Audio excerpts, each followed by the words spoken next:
tous les prodiges qu'il a fait, il les a fait. Mais la dernière chose, c'était de sauver l'homme de son péché. Si une personne n'est pas sauvée du péché, il sera toujours condamné. Il va toujours avoir dans ses pensées le péché, les pensées de condamnation. Il va avoir toujours la peur. Par exemple, quand Adam et Ève, ils ont péché. Leur problème était de se cacher. Parce qu'ils avaient peur. Au contraire, Dieu ne les condamna pas. Au contraire, Dieu, qu'est-ce qu'il a fait? Il a pris un agneau et la peau de cet agneau pour le couvrir de cette honte. C'est-à-dire, Dieu voulait les faire voir ce que vous avez fait. Je ne vous condamne pas. Je vous aime toujours. Mais ils avaient peur. Ils s'est reculés. Ils se sont cachés. Mais Dieu les a aimés. Il a couvert leur péché par l'agneau.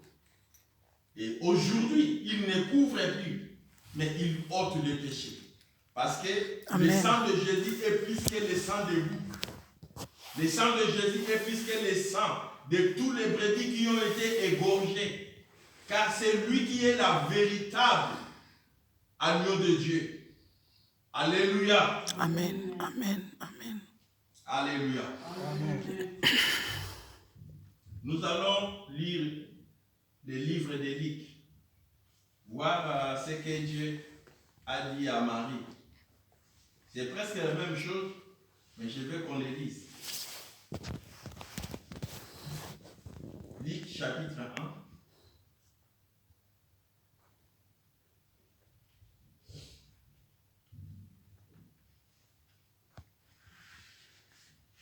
On commence par le verset 26. Au 6e mois, l'ange Gabriel fut envoyé par Dieu dans une ville de Galilée appelée Nazareth, auprès d'une vierge fiancée à un homme de la maison de David, nommé Joseph. Le nom de la vierge était Marie. L'ange entrant chez elle et dit: Je te salue Marie, à qui une grâce a été faite. À qui une grâce a été faite. La grâce est plus que toute autre chose. Et quand la Bible dit, à toi, la grâce a été faite, mets ton nom maintenant. Si la grâce a été faite par Marie pour que qu'elle tombe enceinte par la puissance du Saint-Esprit. Et nous aussi, le Saint-Esprit nous fait grâce que Christ entre en nous.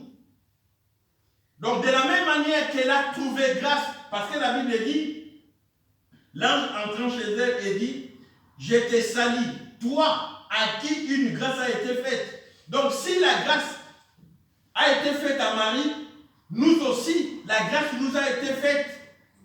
Parce que la Bible dit, à tous ceux qui l'ont reçu, à tous ceux qui croient à son nom, elle a donné le pouvoir de devenir enfants de Dieu. C'est-à-dire, ce n'est pas à nous, ce n'est pas nous qui ont voulu, qui ont pensé, qui ont demandé, mais Dieu est venu nous chercher. Le Saint-Esprit nous a pointé du doigt. L'ange est descendu vers nous et il nous a dit, Christ est mort pour vous. Si tu l'acceptes, tu auras la vie. Donc la grâce vous a été donnée. Nous aussi, la grâce nous a été donnée afin que nous soyons pardonnés. Parce que par lui, le pardon du péché est cité.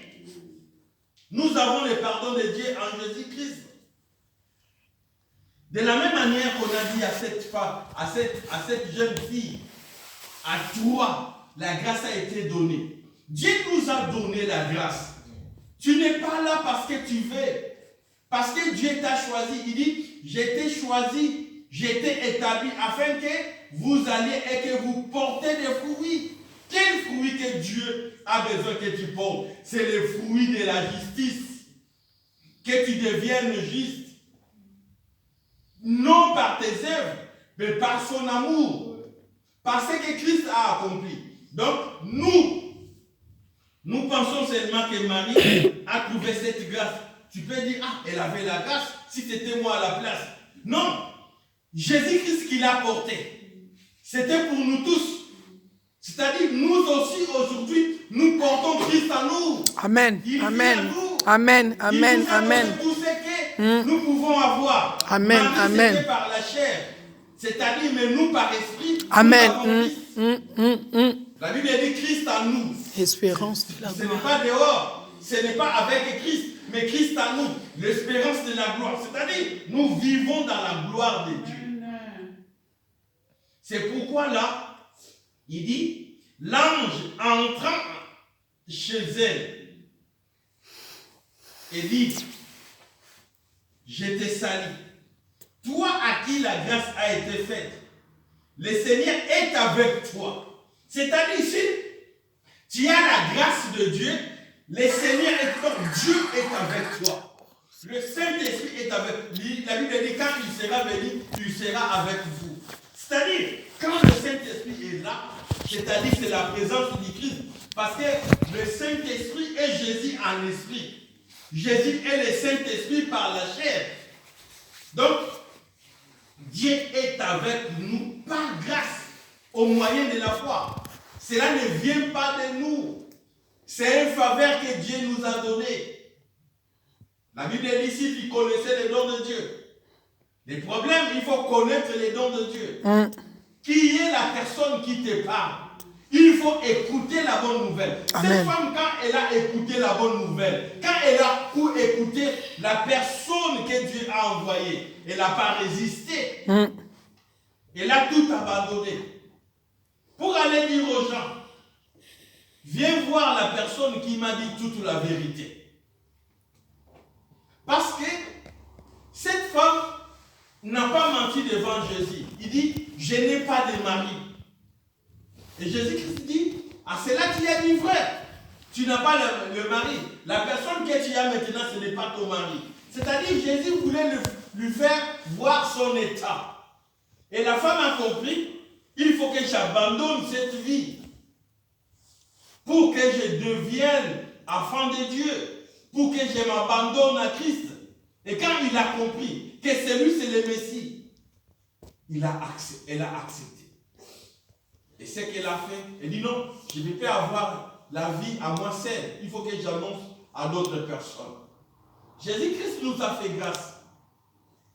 Je peux dire que Dieu nous a fait grâce. Comme cette dame, cette jeune fille a trouvé grâce. La Bible dit à qui une grâce a été faite. Le Seigneur est avec toi. Troublé par cette parole, Marie s'est demandé ce que pouvait signifier une telle salutation. L'ange lui dit, ne crains point, Marie, car tu as été trouvé grâce devant Dieu. Le problème, nous craignons beaucoup. Ce que nous craignons, c'est que on regarde par-ci, par-là, les nouvelles qui arrivent. Toutes ces nouvelles, ce sont des mauvaises nouvelles. Mais il y a une bonne nouvelle que Dieu nous a apportée. C'est que la grâce est avec nous. Et que nous avons trouvé grâce devant lui. Et que Christ est avec nous. Le Seigneur est avec nous. C'est une bonne nouvelle. La bonne nouvelle, c'est que dès que nous avons le pardon du péché, il n'y a plus de condamnation. Nous n'avons plus de soucis. Nous n'avons plus de regrets. C'est-à-dire, tout ce qui nous embêtait, nous devons maintenant regarder par Christ qui est notre bénédiction. Quand il a pris notre place, il s'est fait pauvre afin que nous nous enrichions. Nous devenions riches. Il s'est fait pauvre. Donc, il a tout tout accompli, tu n'as plus à chercher ailleurs. C'est-à-dire, quand il y a un souci, regarde maintenant, il dit, venez, à moi vous toutes qui êtes fatigués. Quand vous êtes dans le souci, déposez vos soucis sur lui, car lui-même prend soin de vous. Les problèmes, beaucoup de fois, nous voulons faire quelque chose à la place de Dieu. C'est-à-dire, Dieu attend, je vais chercher par ailleurs, par-ci, par-là, je vais voir si mon salaire peut vous traiter les problèmes. Si mon salaire ne traite pas, je peux chercher un ami, je peux chercher mon père, je peux chercher mon mari, je peux chercher ma cousine, je peux faire les commerces. Quand j'aurai les bénéfices, je peux régler ces problèmes. Mais c'est que tout ce que nous pouvons faire dans ce monde, il n'y a pas toujours la satisfaction. C'est-à-dire, nous serons toujours dans les besoins. Et la personne qui peut tout faire pour que nous ne soyons plus dans tous ces besoins, dans tous ces soucis, c'est le Seigneur Jésus-Christ. Amen. C'est lui le seul et l'unique. Il dit, ne crains point, car la grâce t'a été donnée. Donc, comme nous avons la grâce, ne soyons plus dans la crainte. Parce que nous avons la grâce. La grâce accomplit toutes choses dans notre vie. Nous avons la grâce de se lever le matin. Nous avons la grâce d'avoir mouvement et l'être. Nous avons la grâce de vivre. Nous avons la grâce d'aller au travail. Nous avons la grâce d'être à bonne santé. Nous avons la grâce de finir notre journée en paix, en toute grâce, en toute bonté, parce qu'il est là pour nous. Alléluia. Amen. La Bible dit, voici tu deviendras enceinte. Tu enfanteras un fils et tu lui donneras le nom de Jésus. Il sera grand. Il sera appelé fils du Dieu très haut. Le Seigneur Dieu lui donnera le trône de David. Il régnera sur la maison de Jacob éternellement et son règne n'aura point de fin. Le règne de Jésus en nous n'a pas de fin. Il a tout fait pour nous. Il a pris notre condamnation. Il nous a justifiés de tout. Nous sommes maintenant libres parce que Christ est avec nous. Nous avons trouvé grâce devant Dieu. Si Dieu ne nous fait pas grâce, personne ne doit vivre. C'est par grâce que nous sommes sauvés. La Bible dit cela ne vient pas de nous. Ce n'est pas par nos efforts. Ce n'est pas parce que tu donnes la dîme et les offrandes. C'est pas, non parce que tu fais du bien dans ce monde. Mais parce que Dieu a fait grâce. Nous avons trouvé grâce devant lui. Et c'est le don de l'Éternel. C'est la faveur qu'il nous a fait de devenir ses enfants. Dieu est bon. Je vais qu'on lise Jean 8, de 1 à 11. Jean 8, de verset 1 à 11.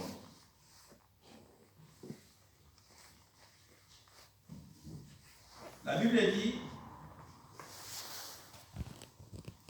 Jésus se rendit à la montagne des Oliviers. Mais, dès le matin, il alla de nouveau dans les temple, et tout le peuple vint à lui. S'étant assis, il les enseignait. Alors, les scribes et les pharisiens amenèrent une femme surprise en adultère. Et la plaçant au milieu du peuple, il dit à Jésus, maître, cette femme a été surprise en flagrant délit d'adultère. Moïse, dans la loi, nous a ordonné de lapider de telles femmes. Et toi donc, que dit-il? Il disait cela pour l'éprouver, afin de pouvoir l'accuser. Mais